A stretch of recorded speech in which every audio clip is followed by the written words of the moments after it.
আমরা শান্তি প্রতিষ্ঠায় ইসলামের ভূমিকা নিয়ে আলোচনা করছি, সেই প্রেক্ষাপটটা আমরা একটু আলোচনা করতে চাই যে এখন শান্তি প্রতিষ্ঠা করতে হবে। শান্তি এই কথাটা আমাদের হঠাৎ মনে আসলো কেন? কারণ যে কোনো একটা শিরোনাম বা একটা বিষয় বেছে নেওয়ার পূর্বে যারা বেছে নেন তাদের মনে একটা দীর্ঘ প্রক্রিয়া কাজ করে, তার ফলেই কিন্তু আমরা একটা বিষয় নির্দিষ্ট করি। আমিও মনে করি শান্তি প্রতিষ্ঠায় ইসলামের ভূমিকা এই কথাটা একটা প্রেক্ষাপটকে দেখেই করা হয়েছে। এজন্য যে প্রেক্ষাপটে আমরা বসবাস করছি 2025, এই প্রেক্ষাপটের পৃথিবীর সবচেয়ে বড় ভয়ঙ্কর কয়েকটা বিষয় আপনাকে বলবো। এ কথাগুলো বলছে এ কারণে যে আজকে শান্তি প্রতিষ্ঠায় ইসলামের ভূমিকা বা শান্তি প্রতিষ্ঠার দরকার, এই বোধ, এই চিন্তা, এই চেতনাগুলি আমাদের মগজে আসলো কোথা থেকে? আমরা জানি পৃথিবী প্রথম বিশ্বযুদ্ধ দেখেছে, দ্বিতীয় বিশ্বযুদ্ধ দেখেছে, অনেক মহামারীও দেখেছে। এখন আজ 2025-এ যে পৃথিবী এবং গোটা পৃথিবীতে যে সমস্ত মোড়লগুলা এই বর্তমান পৃথিবীকে চালাচ্ছে বলতে পারি, তাদের এখন একটা খুব সূক্ষ্ম চাল হলো যে বিজ্ঞানের গবেষণা থেকে দুটো জিনিস বাদ দিতে হবে। এক, ধর্মীয় অনুভূতি বা ভাবনা চেতনাকে। দুই, হিউম্যান ইথস, মানবিক মূল্যবোধ। এটা পৃথিবীতে ইতিপূর্বে আজ পর্যন্ত এটা হয়নি যে বিজ্ঞানের আলোচনা করতে গিয়ে বিজ্ঞান কেন্দ্রিক গবেষণাতে ধর্ম এবং মানবিক মূল্যবোধকে পিছিয়ে রাখা হবে। ইলন মাস্কের নেতৃত্বে এটা হচ্ছে। আর জেনে রাখবেন, এই পৃথিবীতে বা বর্তমান পৃথিবীতে আমরা যে সমস্ত কাজ বা কর্ম করছি, যত ভয়ঙ্কর জিনিস আমরা না দেখেছি, তার যত অতীতে যত সমস্যা দেখেছি, অশান্তির কারণ দেখেছি, অশান্তিতে ভুগতে দেখেছি, তার মধ্যে সবচেয়ে বড় অশান্তি যদি এই থিওরিটা অ্যাপ্লাই করা হয় তাহলে ঘটবেই। তো সেই হিসেবে আজকে পৃথিবীতে শান্তি প্রতিষ্ঠা ইসলামের ভূমিকায় কথাটা আমরা কেন আলোচনা করতে চাইছি, জেনে রাখবেন ইতিপূর্বে বিজ্ঞান কেন্দ্রিক যত গবেষণা হয়েছে, কোনো গবেষণা থেকে মানবিক মূল্যবোধ এবং ধর্মীয় অনুভূতিকে বাদ দেওয়ার কথাই ওঠেনি, কিন্তু আজ সেটা বাদ দেওয়া হচ্ছে। যদি বাদ দেওয়া হয় তাহলে পৃথিবীর সমস্যাটা কোথায়? সমস্যাটা এক জায়গাতে আছে, সেটা হলো, মনে করেন আপনাকে দুটো কাজ দেওয়া হলো। এক, দুটো মানুষের গলা কাটতে হবে, এর জন্য আপনাকে মজুরি দেওয়া হবে 2000 টাকা। আর একটা কাজ, দুটো গাছের দুটো ডাল কাটতে হবে, তার জন্য আপনাকে মজুরি দেওয়া হবে, মানে একই পরিমাণের মজুরি। এখন বিজ্ঞান থেকে যদি হিউম্যান ইথস বা রিলিজিয়াস সেন্টিমেন্ট বা রিলিজিয়াস ফিলিং যেটা, সেটা যদি বাদ দেওয়া হয়, সমস্যাটা এই জায়গাতে হবে যে মানুষ যদি বিজ্ঞান কেন্দ্রিক আলোচনাতে, গবেষণাতে, চর্চাতে, অধ্যয়নে ধর্মীয় অনুভূতি এবং মানবতা ভুলে যায়, তাহলে সে বলবে আমি নির্দিষ্ট মজুরি পাওয়ার জন্য মানুষের গলা কাটব, কারণ তাতে আমার খুব বেশি হলে 5 মিনিট সময় লাগবে, পরিশ্রম কম হবে, আমি গাছের দুটো ডাল কাটতে যাব না। তাহলে মানুষকে কি ধরনের প্রশিক্ষণ দিলে শুধু মজুরি পাওয়ার জন্য দুটো মানুষের গলা কাটতে রাজি হবে, গাছের ডাল কাটবে না? মানুষকে যে প্রশিক্ষণ, যে মনস্তাত্ত্বিক পরিবর্তনের ফলে মানুষকে এই জায়গাটা আনা সম্ভব, যারা বিজ্ঞান পড়াবে, যারা বিজ্ঞানী হবে, তাদের মগজটাকে এই প্রসেসে প্রথমে তৈরি করা যে 10টা মানুষ মরে যাচ্ছে, এর জন্য তার দিলে যেন কোনো ব্যথাটা না লাগে। আজ পৃথিবীতে পরমাণু বোমা থেকে শুরু করে ভয়ঙ্কর হাতিয়ারে পৃথিবীকে সাজানো হয়ে গেছে। ঠিক এই পৃথিবী থেকে যদি মানবিক মূল্যবোধ, যে একটা মানুষকে আমি কেন মারবো, কারণ আমিও তো একজন মানুষ। আজ পৃথিবী যতই উন্নতি করে কিনা, কোনো মানবতা আছে বলেই পৃথিবী টিকে আছে, কিন্তু মানবতা ধ্বংসকারী যত পদক্ষেপ ইতিপূর্বে জ্ঞানবিজ্ঞানের ক্ষেত্রে গৃহীত যা হয়েছে, তার যে সবচেয়ে ভয়ঙ্কর পদক্ষেপ আজ গৃহীত হতে চলেছে ইলন মাস্কের নেতৃত্বে। হয়তো আমরা অনেকে এটা খবরও রাখি না, কিন্তু যেহেতু ইসলামের ক্ষেত্রে ইসলাম শান্তি প্রতিষ্ঠায় কি ভূমিকা পালন করতে পারে সেটা আমরা শিখব। কিন্তু এটা শোনার আগে আমাকে ভাবতে হবে কোন প্রেক্ষাপটে এই কথাটা আলোচনা আমি করছি। তাহলে 1 নম্বর হলো ওই একটা মহা বিপর্যয়, মানুষের মনের পরিবর্তন, ভাবনার পদ্ধতির পরিবর্তন। এবং এই ধরনের ভাবনাটা চাষির মধ্যে, আলেমের মধ্যে, সাধারণ মানুষের মধ্যে ঘটবে না, যাদের হাতে অ্যাটম বোমের সুইচটা টেপার অধিকার বা ক্ষমতা আছে, যারা গোটা পৃথিবীকে নিয়ন্ত্রণ করছে কোনো একটা বদ্ধ ঘরে বসে। সেই সমস্ত মানুষের ব্রেনে যদি এটা ঢুকে যায় যে মানুষ মরছে, তাতে আমার সমস্যা কী, মানুষ যখন মানুষের কষ্ট বেদনার কথা ভুলে যাবে, তখন পৃথিবীতে যে কী পরিমাণের অশান্তি সৃষ্টি হবে যেটা আমরা কল্পনা করতে পারছি না। এবং ইসরায়েলের কথা, ফিলিস্তিনে যেটা ঘটছে, এটা একটা ছোট্ট নমুনা বলতে পারি আমরা, আজকে পৃথিবীতে 850 কোটি মানুষ, তার মধ্যে একটা নির্দিষ্ট ভূখণ্ডে মানুষের উপর যে নিপীড়ন চলছে, সেই নিপীড়ন গোটা পৃথিবীর নীরবে বসে দেখছে এবং এনজয় করছে বলা যায়। হাজার হাজার মানুষ এমনও আছেন যাদের দিলে ব্যথা আছে, কিন্তু করার কিছু নাই। তাহলে একটা সমস্যা এটা যে পৃথিবীতে অশান্তি সৃষ্টির জন্য আজ জ্ঞান বিজ্ঞানকেও হাতিয়ার হিসেবে ব্যবহার করা শুরু হতে চলেছে, একটা সমস্যা। আর সমস্যাগুলো কি কি? শিক্ষা, যেটা প্রতিটা মানুষকে আসল মানুষ হওয়ার সুশিক্ষা দেয়। মানুষ কিভাবে পূর্ণ মানুষ হবে, মানুষ কিভাবে অন্য মানুষের ব্যথা বেদনা ভুলে নিজের সিদ্ধান্ত গ্রহণ করবে এবং নিজে সুখী হওয়ার জন্য এমন পথ অবলম্বন করবে যে পথ অন্য কোনো ব্যক্তির দুঃখের বা অশান্তির কারণ হবে না।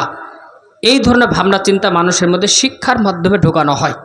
কিন্তু জানেন, ডিসেপশন ওয়াজ মাই জব। যেহেতু আমাদের আলোচনার সময় এবং প্রধান বক্তা এসে গেছেন, মসজিদ অপেক্ষা করছেন, প্রস্তুতি নিচ্ছেন, আপনাদেরকে ভালো করে অনেক কিছু শেখাবেন। 1 ঘন্টার সময় আমি খুব বেশি বলতে চাইব না, কারণটা হলো এখানে উপস্থিতির সংখ্যা অত্যন্ত কম, রাত্রি হয়েছে এবং গরমের সময়। সব দিক বজায় রেখে কয়েকটা কথা বা ভাবনাও যদি আপনাদেরকে আমি দিয়ে যেতে পারি যে আমরা মুসলিম, এই কথাটার অর্থ আজকের দিনে কত বড় ডিক্লারেশন। আপনি নিজেকে এই 2025-এ মুসলিম বলে পরিচয় দেন, এটাই পৃথিবীর ক্ষেত্রে, বর্তমান পৃথিবীর যে ইনফ্রাস্ট্রাকচার, সেই সমস্ত বিষয়ের ক্ষেত্রে আপনার এই ঘোষণাই হলো সেই যুগে মোহাম্মদ সাল্লাল্লাহু আলাইহি সাল্লামের লা ইলাহা ইল্লাল্লাহ বলে ঘোষণার সমকক্ষ প্রায়। তো সেই হিসেবে যে 2 নম্বর সমস্যা বলছিলাম, যে ইউরি ভাজমিনাভ, রাশিয়ান কমিউনিস্ট এক্সপার্ট, তিনি আজ থেকে প্রায় 100 বছর আগের একটা দৃষ্টান্ত তিনি তুলে ধরেছেন। এই ভিডিওতে দেখতে পারেন, ডিসেপশন ওয়াজ মাই জব। এবং সবাইকে আমি বলবো অবশ্যই এটা দেখবেন আপনারা। সেখানে তিনি বিস্তারিত বলেছেন যে কেজিবি শিক্ষা ব্যবস্থাকে আমরা মানুষের মধ্যে লঞ্চ করেছি, শুরু করেছি, চালু করেছিলাম এই উদ্দেশ্যে যে উচ্চশিক্ষায় শিক্ষিত মানুষ হবে, তাদের পদ এবং পদের উন্নতি হবে, তাদের গাড়ি বাড়ি পোশাক বেশভূষা সব দেখে মনে হবে যে এরাই হলে এই যুগের আদর্শ মানুষ। কিন্তু ইউরিভাস মিনেবের কথা হলো, আমরা যে সিস্টেমে এই ধরনের মানুষগুলোকে শিক্ষিত করব, এই সিস্টেম, এই পরিকাঠামো থেকে যারাই বের হবে তারা এক ধরনের ইউজফুল ইডিয়েটস হবে, অর্থাৎ নির্দিষ্ট স্বার্থ সিদ্ধির জন্য এদেরকে খুব ভালোভাবে ব্যবহার করা যাবে। তাহলে শিক্ষার মাধ্যমে মানুষের মানবিক মূল্যবোধটাকে দুর্বল করে দেওয়া এবং ব্যক্তিগত স্বার্থটাকে সবচেয়ে বড় মনে করা, এটাও শিক্ষার মাধ্যমে আজ হচ্ছে গোটা পৃথিবীতে। এইভাবে যদি আমরা আলোচনা করি, যে সময়তে আমরা বসবাস করছি এই সময়ে, তাহলে আমরা অনেক কিছু দেখতে পাবো। তার এইভাবে মাত্র 2টো কথা বললাম, বিজ্ঞান কেন্দ্রিক গবেষণা থেকে 2টো জিনিস বাদ দেওয়া, আর শিক্ষাকে এমন একটা মাধ্যম হিসেবে ব্যবহার করা হচ্ছে যে মাধ্যমে, যে প্রসেসে, যে পদ্ধতিতে মানুষ শিক্ষিত হলে বাধ্য হয়ে হলেও তার মধ্য থেকে মানবিক মূল্যবোধ ধীরে ধীরে সব বিলীন হয়ে যাবে। এর দৃষ্টান্ত আমরা আনাচে কানাচে প্রতিটা পাড়াতে গলিতে থেকে দেখতে পারি। তাহলে এইরকম একটা প্রেক্ষাপট, এই প্রেক্ষাপট শুধু এখানে শেষ নয়। আমরা যে সময়ে শান্তি প্রতিষ্ঠার কথা বলছি, আজ থেকে 1.5 মাস হয়তো হবে, যে 5 মাসের একটা পুত্র সন্তানকে তার মা নিজে হত্যা করেছে শুধু এই উদ্দেশ্যে যে তার স্বামীর সাথে সম্পর্ক থাকার সাথে সাথে অন্য একজন পুরুষের সাথে সম্পর্ক প্রতিষ্ঠিত হয়েছে সোশ্যাল মিডিয়ার মাধ্যমে। তো যে পরকীয়ার সম্পর্কে যার সঙ্গে হয়েছে তার সঙ্গে সুখের নতুন সংসার তৈরি করার জন্য একজন মা তার 5 মাসের একটা শিশুকে হত্যা করেছে। আপনি কি কল্পনা করতে পারেন? একটা মা, সে নিজে মা 5 মাসের শিশুটাকে এ কারণে হত্যা করছে, যে লোকটার সাথে তার সব কথা বলা, অনৈতিকভাবে মেলামেশা করাটা সম্পূর্ণ হারাম, সেই লোকটার সাথে সংসার করে সে সুখী হবে, এর জন্য তার বৈধ স্বামীকে ছাড়তে প্রস্তুত, বৈধ সন্তানকে সে হত্যা করেছে। তাহলে এই জায়গাতে মানুষ এসেছে কোথা থেকে? একটা মাত্র উদাহরণ দিলাম, সেটা হলো সোশ্যাল মিডিয়া অ্যাডিকশন। সামাজিক যোগাযোগ মাধ্যম ব্যবহার করার ফলে মানুষের যে মানসিক বিকৃতি ঘটা দরকার, আজ এমন জায়গাতে চলে গেছে আমাদের সমাজের প্রতিটা নারী পুরুষ নির্বিশেষে যার হাতেই অ্যান্ড্রয়েড মোবাইল ঢুকেছে বা উঠেছে, প্রতিটা মানুষ প্রতিটা মুহূর্তে তার মগজ, তার মানবিক মূল্যবোধকে ধ্বংস করার জন্য প্রতি মাসে 500 টাকা রিচার্জ পর্যন্ত করছে। যতটা নেটের ডেটা আমরা খরচ করি, আপনি সমীক্ষা করে দেখেন, আমরা অনেক সমীক্ষা করে আপনি একটা বলছে, হাওয়া থেকে বলছে না। তো সেই হিসেবে অশান্তি আজ কোথায় থেকে আমরা শুরু করতে পারি? এমন কোন ক্ষেত্র আছে যে ক্ষেত্রটাকে ব্যবহার করে অশান্তি সৃষ্টি করা হচ্ছে না?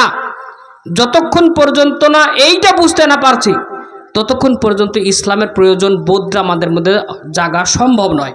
সেই হিসেবে সোশ্যাল মিডিয়ার ফলে একজন মা এত বড় কাজ করেছেন। তাহলে মায়ের কাছ থেকে আজ মায়ের মানসিক গঠন এতটা নিকৃষ্টতম হয়ে গেছে যে 5 মাসের একটা দুগ্ধপোষ্য শিশু তার মায়ের কাছে নিরাপদ নয়। গোটা পৃথিবীতে অনেক সংস্থা, শান্তি কমিটি গোটা পৃথিবীতে আছে, সকলের চোখের সামনে ফিলিস্তিনের লক্ষ লক্ষ শিশুকে হত্যা করা হচ্ছে। এত ইনফ্রাস্ট্রাকচার আছে, জিপিএসের মাধ্যমে পৃথিবীর যে কোনো লোকেশনে আঘাত করা যায় এমন সিস্টেম পৃথিবীতে আছে। এত কিছু ব্যবস্থা থাকার পরেও ফিলিস্তিনের নিষ্পাপ শিশুদের সুরক্ষার জন্য কোনো ব্যবস্থা কাজে লাগছে না। যে মানুষের পূর্ণ বিকাশ শিক্ষার মাধ্যমেই সম্ভব, সেই শিক্ষাটাও কিন্তু এমন এক পদ্ধতিতে দেওয়া হচ্ছে যে পদ্ধতির ফলে মানুষ অমানুষ হতে বাধ্য। তাহলে মায়ের কাছে আমরা নিরাপদ নয়। গোটা পৃথিবীতে এত সুন্দর সিস্টেম থাকার পরেও সব পৃথিবীর এক প্রান্তের কথা অন্য প্রান্তে 1 সেকেন্ডের মধ্যে পৌঁছে যায়, কিন্তু মাজলুমের কথা পৃথিবীর কোথাও পৌঁছায় না। এইভাবে আমরা যদি আলোচনা করি, সব আলোচনা করতে করতে এক জায়গাতে আসতে আমরা বাধ্য। আমরাও যেন এক নতুন না অত্যন্ত ভয়ঙ্কর জাহিলি যুগে বসবাস করছি। কারণ রাসূল করিম সাল্লাল্লাহু আলাইহি সাল্লামের যুগে কন্যা সন্তান হত্যা করার ঘটনা ঘটেছিল। বলা হয় কন্যা সন্তান জন্মগ্রহণ করলেই নাকি তারা হত্যা করতো। একথা মিথ্যা কথা। সমস্ত কাবিলা বা সমস্ত গোত্র এই কাজ করতো না, কিন্তু বদনাম হলো ওদের। কিন্তু ওদের চেয়ে আমরা কি খুব একটা সুবিধাজনক মানুষ নাকি? সুবিধাজনক মানুষ নয়। তাহলে জাহেলি যুগে এমন একটা পরিস্থিতি ছিল, কন্যা সন্তানকে নিজের পিতামাতা হত্যা করত। জোর যার মুলুক তার, সেটাই ছিল একমাত্র সংবিধান। এইভাবে আপনার যদি বিচার করে, মানুষ নিজের স্বার্থের জন্য যুদ্ধের পর যুদ্ধ করেছে। বাসুসের যুদ্ধ চলেছিল 40 বছর, তার সূত্রপাত ঘটেছিল একটা উটের পা কাটাকে কেন্দ্র করে। তাহলে উটের পা কাটাকে কেন্দ্র করে 40 বছর যারা যুদ্ধ করতে পারে, কন্যা সন্তানকে জীবন্ত যারা দাফন করতে পারে, যারা নিজের ব্যক্তিগত স্বার্থ চরিতার্থতার জন্য যারা যুদ্ধ বাদিয়ে দিতে পারে, সেই সমস্ত জাহেলি যুগের বর্বর মূর্খ মানুষগুলো কত নিকৃষ্টতম ছিল। অর্থাৎ তাদের কারোর মধ্যে শান্তি ছিল না। ওই রকম একটা পরিবেশে ইসলাম শান্তি প্রতিষ্ঠা করেছিল। কিভাবে? পুরো ঘটনা আমরা সব জানি। এখন আমার কথাটা হলো বা বলার বিষয় হলো, যে পয়েন্ট অন্ততপক্ষে এই সুনির্দিষ্ট সময় আপনাদের সকলকে বোঝাতে চাই। আমি শুধু বক্তা স্টেজের পক্ষ থেকে আপনাদেরকে বলছি তা না, আমরা যতজন আছি প্রত্যেকেই মুসলিম সমাজের একটা করে সদস্য। সেই মুসলিম সমাজের একটা সদস্য যারা শতকরা 7 জন গ্র্যাজুয়েশন করতে কোনো পারেনি, এমন একটা সময়, যে সময়ে আমেরিকা জিপিএসের মাধ্যমে গোটা পৃথিবীর প্রতিটা কোনায় কোনায় তার নজরদারি চালাচ্ছে। আমরা মুসলিম সম্প্রদায়ের মানুষ, যে কোরআনের প্রথম কথাটাই হলো ইকরা বিসমি রাব্বিকাল্লাযী খলাক, পড়ো তোমার প্রতিপালকের নামে যিনি সৃষ্টি করেছেন। সেই মুসলিম সমাজের শতকরা 95 জন কোরআন ঠিকঠাক পড়তে পারেনি। শান্তি প্রতিষ্ঠা করতে হবে, কথাটা বলবো কাকে? শান্তি প্রতিষ্ঠা করতে হবে, তাতে ইসলামের ভূমিকাটা কি, কথাটা বুঝবে কে? শতকরা 95 তো কোরআন পড়তেই পারি না। আর আপনি খুব নিখুঁতভাবে বিচার করে দেখেন, যারা কোরআন পড়তে পারেন, যারা বুঝতে পারেন, তাদের শতকরা 95 জন ইসলামের পূর্ণ রূপের বাস্তবায়ন কিভাবে সম্ভব এ নিয়ে কোনোদিন স্বপ্নে পর্যন্ত ভাবেন না। আর যারা হয়তো ভাবেন, সমাজ বলি, মসজিদ বলি, মাদ্রাসা বলি, তাদের সেখানে জায়গা আমরাই দিই না। তো সেই হিসেবে এটাকে আমাদের অবস্থা নয়, এটাকে আমাদের অবস্থা নয়। এটা তো শুধু শিক্ষার ক্ষেত্রে বললাম, কোরআনটা বোঝার ক্ষেত্রে বলছি আমি। এখানে কি শেষ? আজ থেকে 20 বছর আগে আমাদের সমাজে যদি 5 জন চরিত্রহীন বা চরিত্রহীন মহিলা মানুষ, ব্যক্তি বা মহিলা ছিলেন, আজ আপনি সমীক্ষা করে বলে দেখেন সেটা সংখ্যায় কমেছে না বেড়েছে? বেড়েছে। এটা শুধু এই এলাকার ঘটনা বলছে না, গোটা মুসলিম সমাজের কথা বলছি আমি। এর জন্য প্রথমেই একটা কথা আপনাদের সাথে আমার আত্মিক সম্পর্কটা প্রতিষ্ঠা করার চেষ্টা করেছি। শেষে আমি কোথাকার কোন এলাকার মানুষ সেটা বড় কথা নয়, আমিও মুসলিম, আপনারাও মুসলিম, আমিও এই সমাজের একজন সদস্য।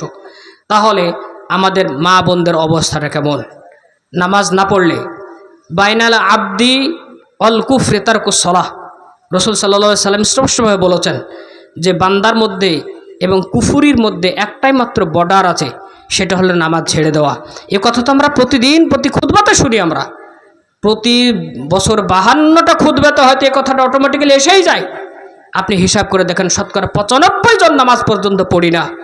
তাহলে এই ধরনের শিক্ষার ক্ষেত্রে হাল ওইটা, কোরআন বোঝার ক্ষেত্রে হাল ওইটা, নামাজের ক্ষেত্রে হাল আমাদের আরও শোচনীয়। পর্দা প্রথার কথা, সেই ইতিহাস গোপন থাকাই ভালো, সেই ইতিহাস গোপন থাকাই ভালো। এই ধরনের দুর্বলতা যে আমাদের মধ্যে আছে, আসুন প্রথমে আমরা স্বীকার করি। শান্তি ইসলাম কিভাবে প্রতিষ্ঠিত করেছে এ কথা তো আমাকে আপনাকে বুঝতেই হবে। বর্তমান পৃথিবীকে এ কথা বোঝাতেই হবে যে ইসলাম মানে সমস্ত অশান্তির মূল নয়। গোটা পৃথিবীকে এ বার্তা আমাকে দিতেই হবে যে সন্ত্রাসের সাথে ইসলামকে যেভাবে ওতপ্রোতভাবে জড়িয়ে দেওয়া হয়, এটা ডাহা মিথ্যা কথা। এ কথা আমাকে মুখে বলে প্রমাণ করতে হবে, দলিল দিতে হবে, প্রামাণ্য দিতে হবে। এবং আজকের পৃথিবীতে যত বড় বড় দুর্ঘটনা ঘটছে, প্রথম বিশ্বযুদ্ধ ঘটেছিল, মুসলিমরা ঘটায়নি। দ্বিতীয় বিশ্বযুদ্ধ ঘটেছিল, মুসলিমরা ঘটায়নি। আমেরিকা সেই জাপানে যে পরমাণু হামলা করেছিল, যেখানকার শিশুরা আজও পঙ্গু জন্মায়, সেখানে কিন্তু মুসলিমদের হাত ছিল না। পৃথিবীতে এইডস নামক ভয়ঙ্কর রোগ যে ছড়িয়েছিল দুজনের কারণে, বান্দর থেকে এসেছিল, সেই দুজন কোনো মাদ্রাসার মৌলানা বা আলেম ছিল না। আজও আপনি যদি হিসাবে দেখেন, সবচেয়ে বেশি অনৈতিক যুদ্ধ যেটা চলছে ফিলিস্তিনে, সেই ফিলিস্তিনের যুদ্ধ কিন্তু মুসলমান বা কোন দাড়িওয়ালা টুপেলা শুরু করেনি। এইভাবে আপনি যদি হিসাব করেন, পৃথিবীতে যত অশান্তি যারা সৃষ্টি করেছে, তারাই কিন্তু আজ ইসলাম মুসলিমকে সন্ত্রাসের সাথে জড়িয়ে দেওয়ার চেষ্টা করছে।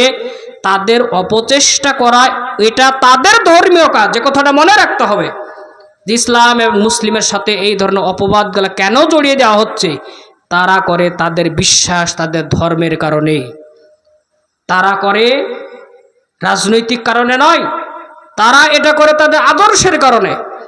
কারণ পৃথিবীতে যত বড় বড় ধর্ম আছে, প্রত্যেকটা ধর্মের যে মৌলিক আকিদা, সেই আকিদা বা বিশ্বাসকে যদি আমরা বিশ্লেষণ করে দেখতে পাবো, খ্রিস্টানিটি যারা খ্রিস্টান ধর্মের যারা মানুষ, তাদের মৌলিক বিশ্বাস যেটা, সেটা হলো যত পাপই আমরা করি না কেন, তার শাস্তি আমাকে ভোগ করতে হবে না। সমস্ত পাপের শাস্তি ঈসা আলাইহিস সালাম বা যিশু বা জিসাস ক্রাইস্ট, তাদের হিসাবে সমস্ত পাপের শাস্তি তিনি ভোগ করে চলে গেছেন। অর্থাৎ পাপ থাকতে পারে পৃথিবীতে, কিন্তু পাপের আর শাস্তি বলে কিছু থাকবে না। এটা যদি কোনো মানুষের বিশ্বাস হয়, তাহলে পৃথিবীর 1 ইঞ্চি জায়গাতে সে শান্তি প্রতিষ্ঠিত হতে দেবে না। এটাই যদি তার বিশ্বাস হয় যে অন্য জাতের মানুষকে মারাটা পাপ হতে পারে, তার জন্য আমি শাস্তি পাবো না। অন্য ধর্মের মানুষকে বা অন্য বর্ণের মানুষকে বা আমার স্বধর্মের মানুষকে যদি আমি ধর্ষণ করি, তাহলে সেটা পাপ হতে পারে, কিন্তু তার জন্য আমাকে শাস্তি দেওয়া হবে না। এটা খ্রিস্টানদের পৃথিবীর অন্যতম বড় ধর্ম হিসেবে বিবেচনা করা হয়। দ্বিতীয় যদি দেখেন ইহুদিবাদ, তাদের মূল কথাটা হলো যে ইহুদি ছাড়া পৃথিবীতে যত মানুষ আছে, সমস্ত মানুষের ধন সম্পদ, রক্ত, সতীত্ব, যা কিছু বলেন সব আমাদের জন্য বৈধ। তাহলে যে ধর্মের মানুষের মূল আকিদা বিশ্বাসটাই হলো এটা, যে অন্য ধর্মের মানুষের সাথে যা ইচ্ছা তাই করা যায়। আর তার হাতে যদি পরমাণু বোমা থাকে, তার হাতে যদি হাতিয়ার থাকে, তার হাতে যদি জ্ঞানবিজ্ঞানের চাবিকাঠি থাকে, সে যে পৃথিবীতে কোনোদিন শান্তি প্রতিষ্ঠিত হতে দেবে না, এটা তাদের আকিদাতে লেখা আছে। কিন্তু এ সমস্ত কথা তো গেল, দোষটা কার ঘাড়ে চাপানো হয়? দাড়িওয়ালা টুপিওয়ালা মুসলমানদের ওপরে চাপানো হয়। চাপানোর সুযোগটা তারা কোথায় থেকে পেল? ওই কথাগুলো আমরা বলছিলাম, চাপানোর সুযোগটা কোথা থেকে পেল? ইসলামের আপনারা জানেন ইউএন জাতিসংঘের যে বাজেট, সবাইকে মনে রাখা উচিত, জাতিসংঘের যত বাজেট একটা সময়তে তার 25% ব্যয় করা হয়েছে কোরআনের ওপর গবেষণা করার জন্য। জাতিসংঘের বাজেট 1 টাকা 2 টাকা, তাদের যত বাজেট তার 25% ব্যয় করা হচ্ছে কোরআনের ওপর গবেষণা করার জন্য। তাহলে কোরআনের ওপর গবেষণা করে তারা কে মুত্তাকি হতে চায়? তারা কে মানুষকে পরেশগার বানাতে চায়? তারা কি ইসলামের আদর্শ সমাজে প্রতিষ্ঠা করে পৃথিবীতে শান্তি প্রতিষ্ঠা করতে চায়? নিশ্চয় না। তাহলে কোরআনকে বোঝার জন্য, পড়ার জন্য, ইসলামকে বোঝার জন্য এত গবেষণা, এত খরচ তারা কেন করে? আর ঠিক সেই জিনিসের পাশে আমরা মুসলিম কোরআন বা ইসলাম বোঝার জন্য শতকরা 2.5 টাকা আর 2.5 কেজি, এর বাইরে ইসলাম বোঝা এবং বোঝানোর ক্ষেত্রে আমাদের কোনো অনুদান, বিশেষ কোনো অনুদান আছে?